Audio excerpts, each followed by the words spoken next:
Le gouvernement Ayrault et M. Hollande ont décidé de tuer les heures supplémentaires. Je leur adresse une demande qui est une demande simple. Au moins, sauvegarder les heures supplémentaires. Ne découragez pas la France qui travaille. Gardez le dispositif de défiscalisation des heures supplémentaires. Et les 2 milliards récupérés par ce biais, comment on fait ? Ça coûte 1,4 milliard d'euros. La défiscalisation des heures supplémentaires, c'est 1,4 milliard d'euros. Il y a 2 endroits très simples où on peut arriver à récupérer cet argent. D'abord, c'est l'AME, l'aide médicale d'État. C'est un scandale.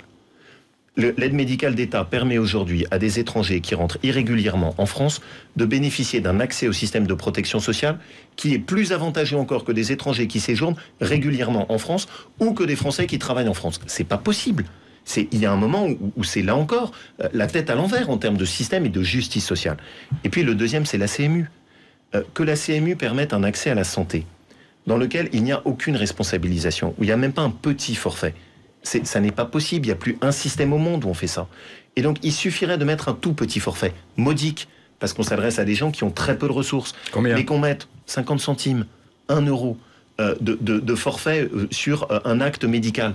Ça permettrait de faire des économies considérables sur un secteur où on sait très bien qu'il y a des grosses dérives. Avec 1 euro, CMU, vous récupérez le milliard et demi ou 700 des heures supplémentaires ? Avec l'AME et le petit forfait sur la CMU, vous récupérez effectivement entre 1 milliard et 1,4 milliard. Et je vais même rajouter une chose. Je ne serais pas choqué, et je n'ai pas compris pourquoi le Parti Socialiste ne l'a pas fait, qu'on n'incorpore pas les œuvres d'art dans la fiscalisation de l'ISF.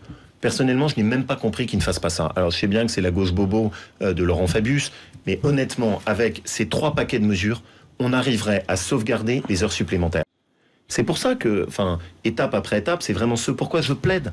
Il y a une différence entre la solidarité et l'assistanat. Il y a une différence entre des dépenses qui permettent d'aider des gens qui en ont besoin. Vous chiffrez à combien, ça, aujourd'hui, cette différence entre ce que vous appelez l'assistanat et la solidarité ? Je vais pas lancer un chiffre ridicule, mais par exemple, l'AME. L'AME, là, telle qu'elle dérive, ça va coûter 800 à 900 millions d'euros. Est-ce que c'est raisonnable ? Pour des étrangers qui arrivent irrégulièrement sur notre territoire, est-ce que c'est raisonnable ? La CMU, aujourd'hui, c'est plus de 6 milliards d'euros. Est-ce qu'on ne peut pas faire des économies dessus ? Sur notre système de formation professionnelle, il n'y a pas des gisements d'économies à faire ? Ma conviction profonde, c'est qu'il faut renouer avec une conception du social où il y a des droits mais il y a des devoirs. Et ça permet de générer des économies qui sont considérables.